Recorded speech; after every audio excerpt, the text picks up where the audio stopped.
జనులను జ్ఞానుల చేయగ వెలసిన ఓ శివ బాబా.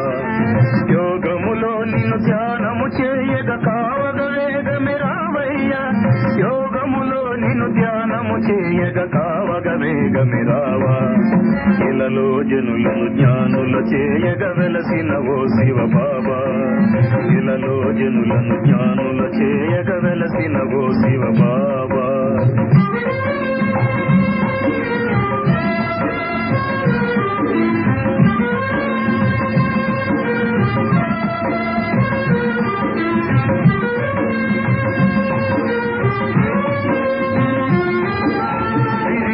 ఎవరో విష్ణువు ఎవరో విశ్వేశ్వరుడు అసలెవరో.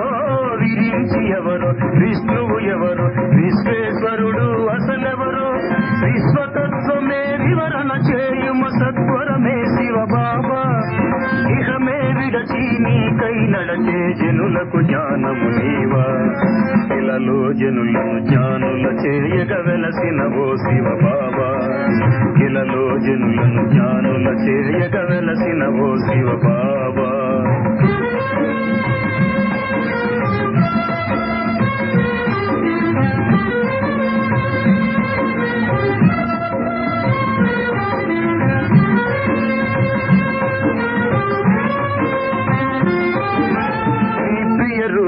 ఆత్మస్వరూపం తెలుపగరావా ఓ బాబా.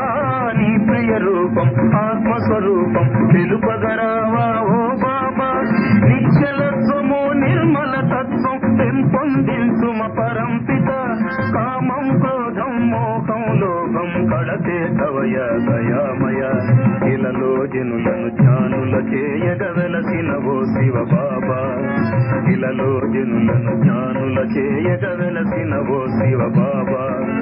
యోగములో నిన్ను ధ్యానము చేయగ కావగ వేగమే రావయ్యా.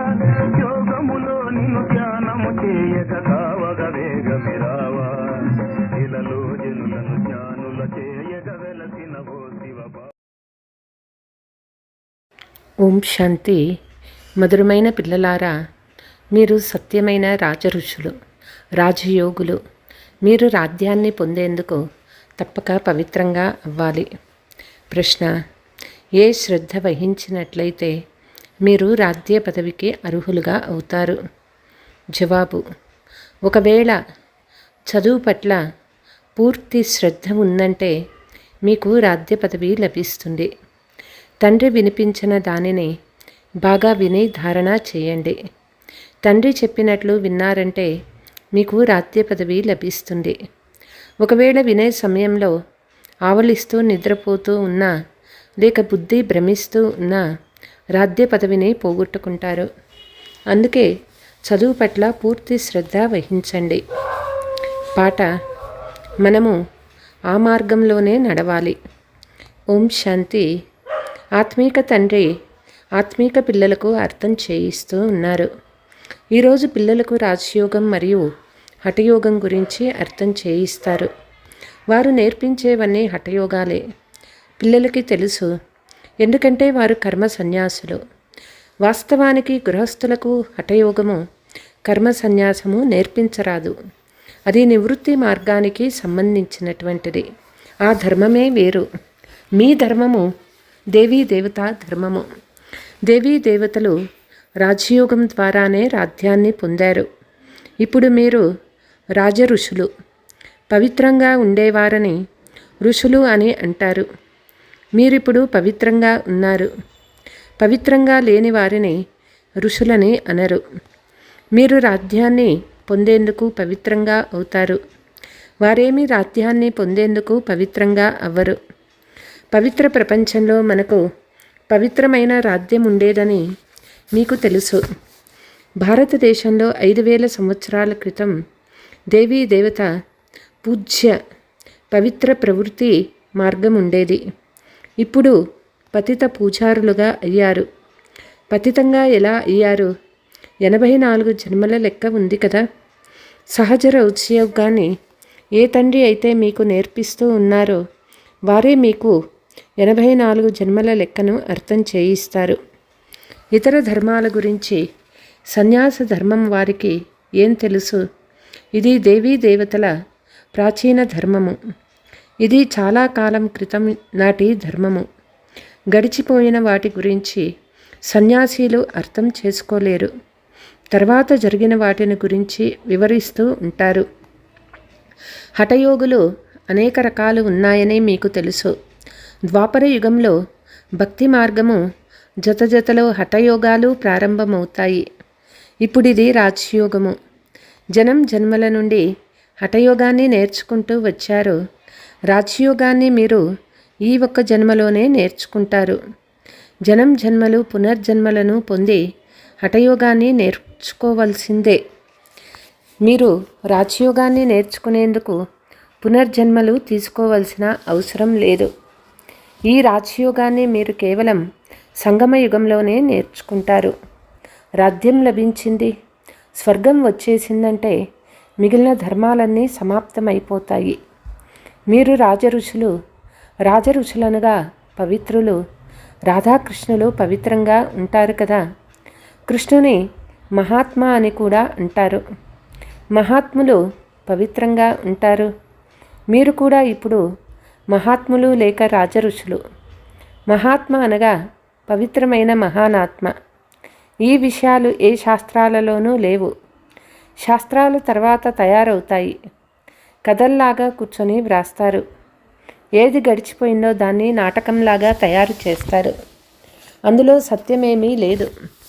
తండ్రి ఇప్పుడు పిల్లలను ప్రాక్టికల్గా చదివిస్తూ ఉన్నారు. తర్వాత వారి చరిత్రను తయారు చేస్తారు. యాదవులు, కౌరవులు, పాండవులు ఉండేవారు.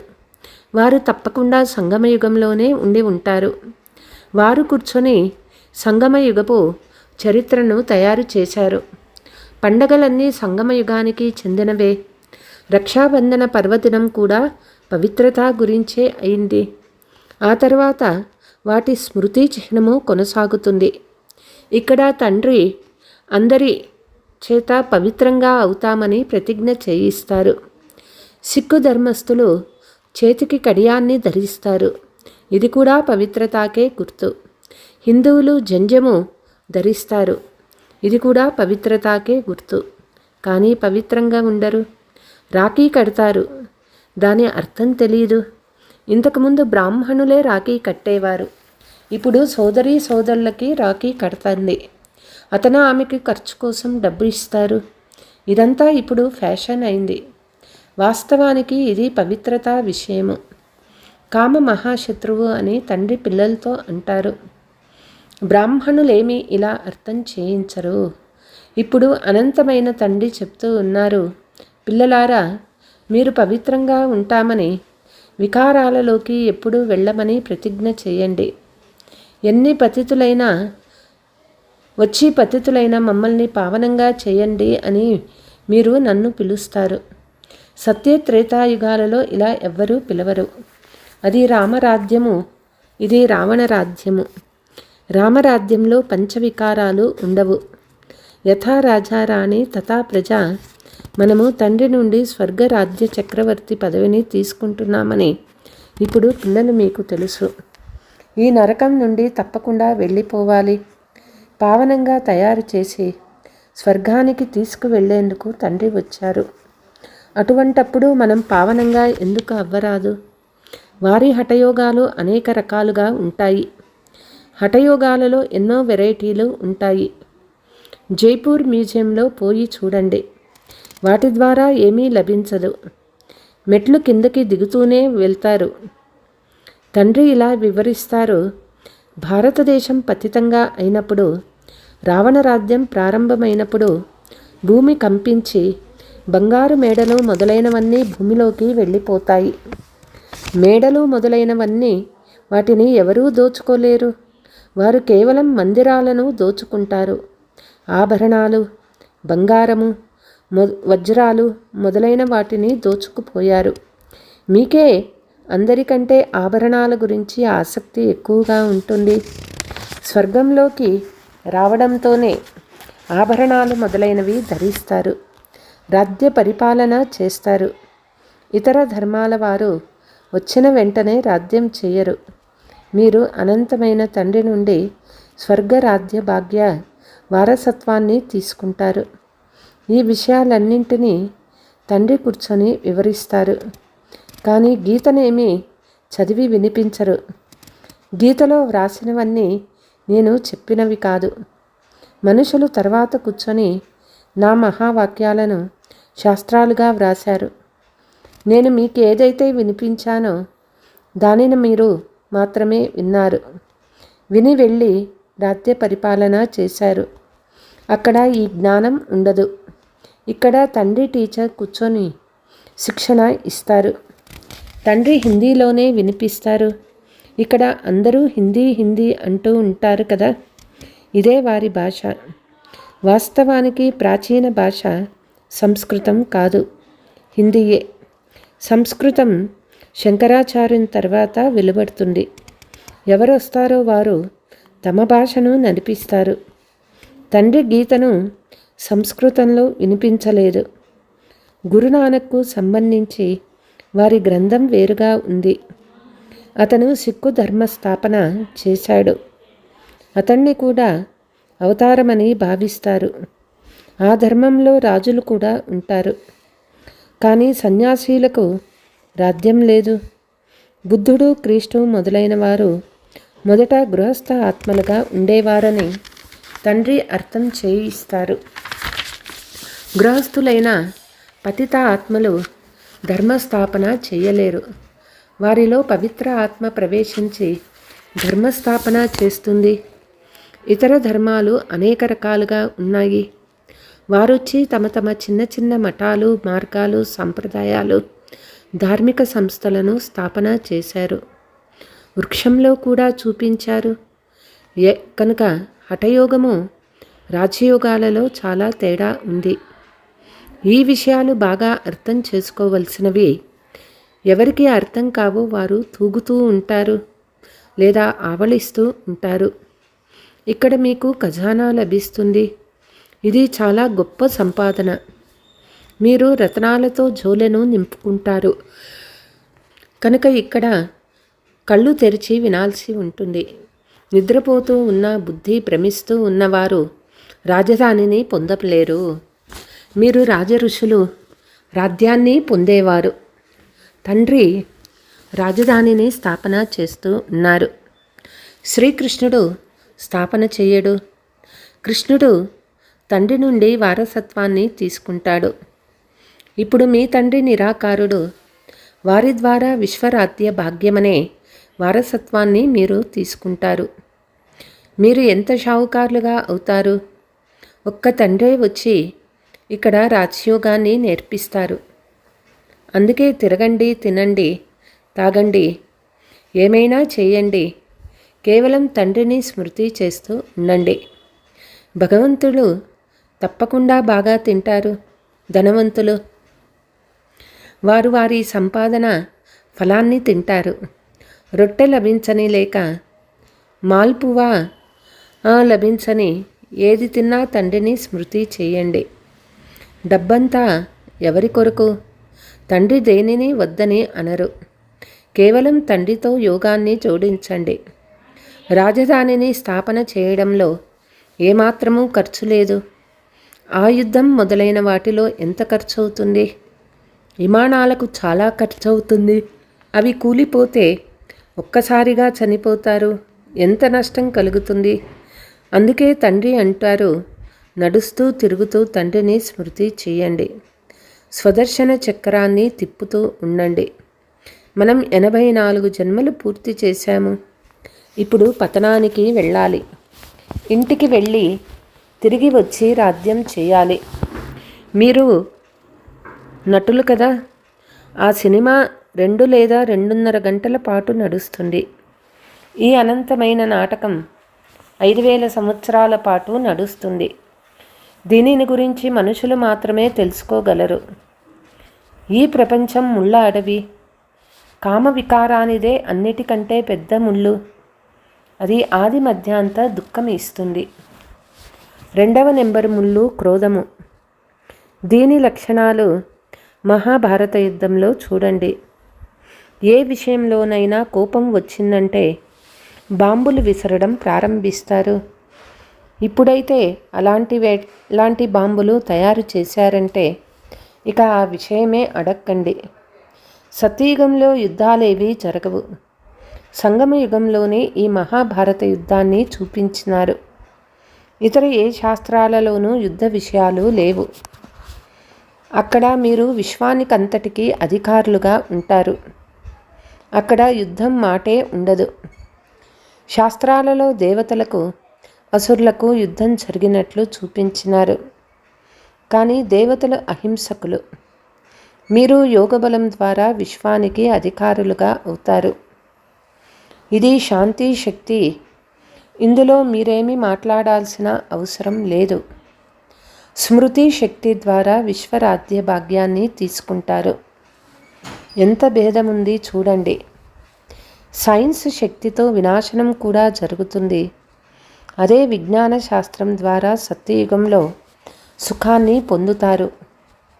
విజ్ఞాన శాస్త్రం ద్వారా ఏ ఆవిష్కారం జరుగుతుందో అది సుఖం కొరకే. వారు కూడా వచ్చి కొంత జ్ఞానాన్ని పొందుతారు. ప్రదర్శన చూసేందుకు అందరూ వస్తారు. మునుముందు అన్ని రకాల వారు వస్తారు. మీ ఈ శాంతి శక్తి ప్రసిద్ధం అవుతుంది. గీతా భగవానుడు ఎవరు అని మీరు ప్రశ్నిస్తారు. ఈ విధంగా ఇంకెవ్వరూ ప్రశ్నించలేరు. ఈ ప్రశ్న వాసిన చోట దాని జతలో చిత్రాన్ని కూడా పెట్టండి. గీతా భగవానుడు పరంపిత పరమాత్మన, లేక పూర్తి 84 జన్మలను తీసుకునే శ్రీకృష్ణుడా? పరమాత్మ పతీత్ నుండి పావనంగా చేస్తారు. కృష్ణుని ఆత్మ 84 జన్మల్ని తీసుకొని శ్యామ్గా అంటే నల్లగా అయిపోతుంది. అతను 84 జన్మలు తీసుకున్నాడని, అతనికి తన జన్మలను గురించి తెలియదని అతనికి తండ్రి కూర్చొని అర్థం చేయిస్తారు. పాత్రధారులకు వారు ఎలా 84 జన్మలు తీసుకున్నారో తెలిసి ఉండాలి కదా. సన్యాసీల ధర్మమే వేరు. భారత్వాసీలకు తమ ధర్మం గురించి తెలియని కారణంగా ఇతర ధర్మాలలోకి వెళ్తూ ఉంటారు. ఎవరైనా గురువు ఆశీర్వాదం ద్వారా ఎవరికైనా ధనం లభించిందంటే వారు ఆ గురువు పట్ల ఆసక్తిని పెంచుకుంటారు. తర్వాత దివాళా తీసినట్లయితే భగవంతుడి నిర్ణయం అని అంటారు. మగపిల్లవాడు జన్మిస్తే చాలా సంతోషిస్తారు. 12 రోజుల తర్వాత ఆ పిల్లవాడు మరణిస్తే గురువులు అంతా భగవంతుని నిర్ణయం అని అంటారు. ఇతడిని జీవింపజేయడం మా చేతుల్లో లేదు అని అంటారు. ఇలాంటి ఉదాహరణలు బాబా చాలా చూసి ఉన్నారు. ఇలాంటివెన్నో జరుగుతాయి. ఇక్కడ తండ్రి కూర్చొని మధురాతి మధురమైన పిల్లలారా పావనంగా అవ్వండి అని పిల్లలకు అర్థం చేయిస్తూ ఉన్నారు. జ్ఞాపకముందా? మహాభారత యుద్ధం జరిగినప్పుడు ద్రౌపది, బాబా నన్ను ఈ దుశ్శాసనుడు నగ్నంగా చేస్తూ ఉన్నాడు, ఇతని నుండి నన్ను రక్షించు అని దీనంగా పిలిచింది. ఇది 5000 సంవత్సరాల విషయం. ఈ విషయం కారణంగానే అబలలపైన అత్యాచారాలు జరిగినాయి. కొందరు స్త్రీలు కూడా విషం లేకుండా ఉండలేరు. అలాంటి స్త్రీల పేర్లే శూర్పణఖ, పూతన మొదలైనవి. అలాగే విషం కొరకు దుఃఖపెట్టే కంసుడు, జరాసంధుడు, శిశుపాలుడు వీరందరూ వినాశనం పాలవ్వాల్సిందే. ఈ సమయంలో ఆసురీ రాజ్యం ఉంది. తర్వాత మళ్ళీ ఇది ఈశ్వరీయ రాజ్యంగా పరివర్తన అవుతుంది. 84 జన్మలు ఎలా తీసుకుంటామో మీరు ఈ పూర్తి చక్రం గురించి తెలుసుకున్నారు. వికారాలలోకి వెళ్ళినప్పుడు ఇవన్నీ మర్చిపోయారు. వికారాలలోకి వెళ్ళేవారి ముఖం పచ్చగా పాలిపోతుంది. మేము ఇలా ఎందుకు చేశామని వారి స్వయమే బాధపడతారు. పిల్లలారా, ఈ విషయ వికారాల ఊబిలోకి వెళ్ళకండి. తండ్రి చెప్తూ ఉన్నారు, ఇది మీకు ఆది మధ్యాంత దుఃఖము ఇస్తాయి. వీటిలో చిక్కుకోవద్దు. మేము వికారాలలోకి వెళ్ళము అని ప్రతిజ్ఞ చేయండి. కామ మహాశత్రువు అనేది భగవాన్ ఉవాచ ప్రతి చిత్రంలో మొట్టమొదట జ్ఞానసాగరుడు, పతిత పావనుడు, గీతా జ్ఞానదాత అయిన శివబాబా ఉవాచ అని వ్రాయండి.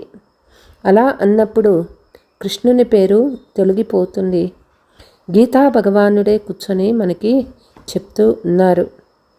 ఆ జ్ఞానమునే మనం పొందుతూ ఉన్నాము. భగవంతుడే వచ్చి కొత్త ప్రపంచాన్ని స్థాపన చేస్తూ ఉన్నారు. పాత ప్రపంచం వినాశనం జరుగుతుంది. ఇది రుద్ర జ్ఞాన యజ్ఞం కదా. రుద్ర బాబా అని అనరు. వాస్తవిక నామము శివబాబా. బాంబేలో బబుల్నాథ్ అనే మందిరం ఉంది. తుమ్మముళ్లను బబుల్ అని అంటారు. బబుల్నాథ్ అనే పేరు ఎందుకు వచ్చిందో ఎవరికీ తెలియదు. అక్కడ శివుని చిత్రాలే ఉంటాయి. అయితే అనేక పేర్లను ఉంచారు. శివబాబా వచ్చి ముళ్ళ అడవిని పూల తోటగా తయారు చేస్తూ ఉన్నారు. వారే మీ తండ్రి. వారి పేరు శివ. శివ్ పరమాత్మాయ నమః, బ్రాహ్మణ దేవీ దేవతాయ నమః అని అంటారు. ఈ పదాలు చాలా స్పష్టంగా ఉన్నాయి. ఇప్పుడు పరంపిత పరమాత్మనే కూర్చొని ఈ రథం ద్వారా అర్థం చేయిస్తూ ఉన్నారు. లౌకిక తండ్రి తన పిల్లలకు, పిల్లలారా కులానికి కళంకం రానియొద్దు, ఏ చెడు పని చేయొద్దు అని ఎలా అర్థం చేయిస్తారో అలాగే తండ్రి కూడా పిల్లలారా ఎప్పుడూ వికారాలలోకి వెళ్ళకండి అని చెప్తూ ఉన్నారు. పవిత్రంగా అవ్వకుండా స్వర్గంలో ఉన్నతమైన పదవిని పొందలేరు. మీరు చాలా ఉన్నతమైన సంపాదన చేసుకుంటూ ఉన్నారు. మిగిలిన వారంతా పోగొట్టుకుంటూ ఉన్నారు. కొందరి వద్ద లెక్కలేనంత ధనం ఉండవచ్చు. వారి గొప్ప గొప్ప మేడలు కట్టిస్తూ ఉన్నారు. లక్షల కొద్దీ రూపాయలు ఖర్చు చేస్తారు.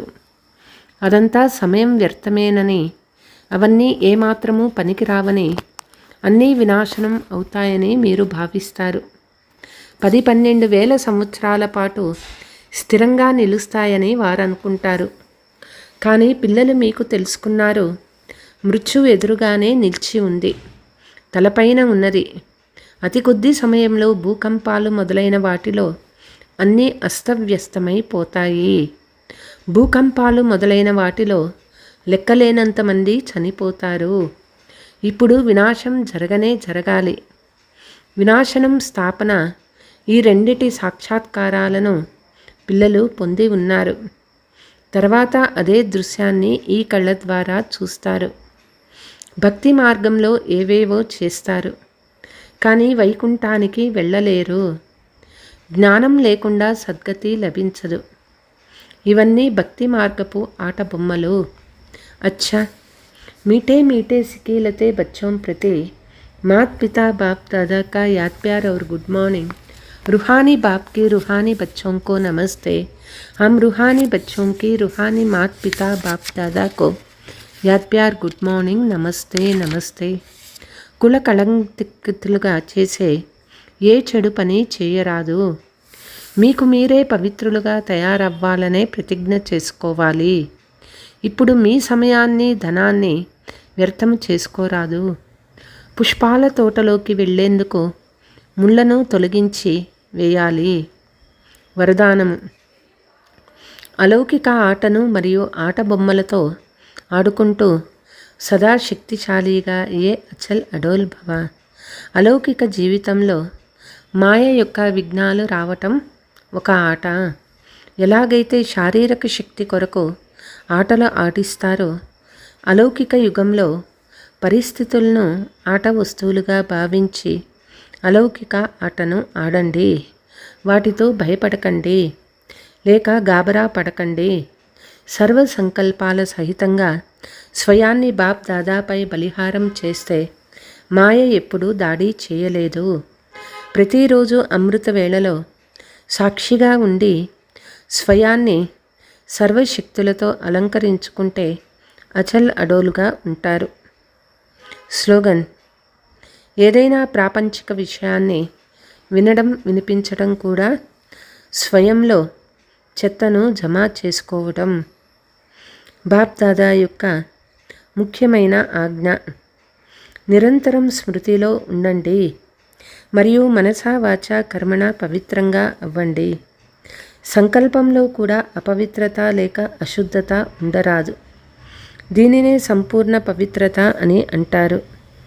ఒకవేళ సంకల్పంలోనైనా పాత అశుద్ధ సంస్కారం టచ్ చేసిన, వ్యర్థ సంకల్పాలు నడిచినా లేక స్వప్నాలు వచ్చినా సంపూర్ణ పవిత్రత అని అనరు. అందుకే పవిత్ర భవ యోగి భవ ఈ మొదట పాఠాన్ని స్వరూపంలోకి తీసుకురండి. అప్పుడే తండ్రి సమానంగా మరియు తండ్రికి సమీపంగా వచ్చేందుకు అధికారులు అవుతారు. అచ్చా, ఓం శాంతి.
సద్గతిదాతవు సృష్టికి కర్తవు పరం పితవు పరమాత్మవు.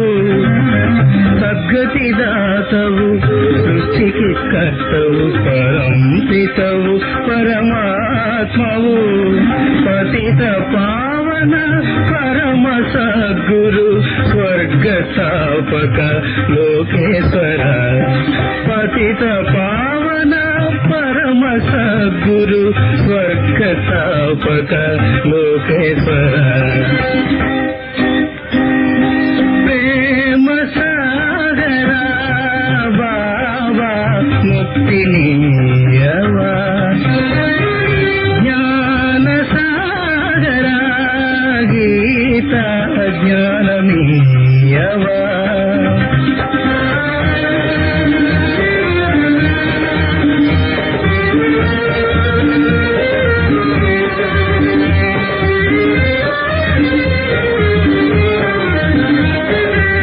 శాంతిదాతవు ముక్తిదాతవు దుఃఖహర్తవు సుఖకర్తవు నీవే.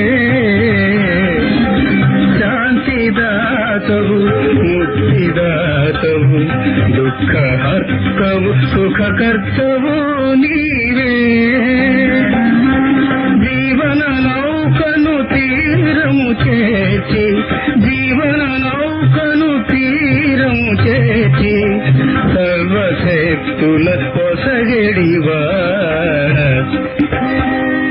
ప్రేమ సాగర బాబా ముక్తినీయవా. జ్ఞాన సాగర గీత జ్ఞానమీయవా.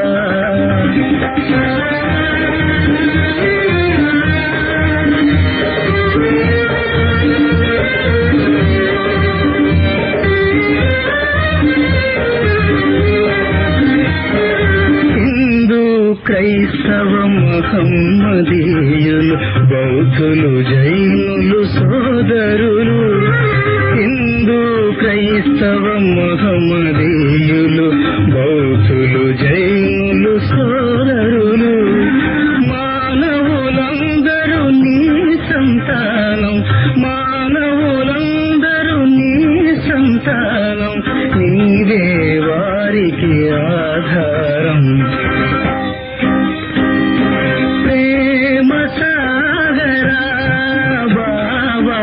ముక్తిని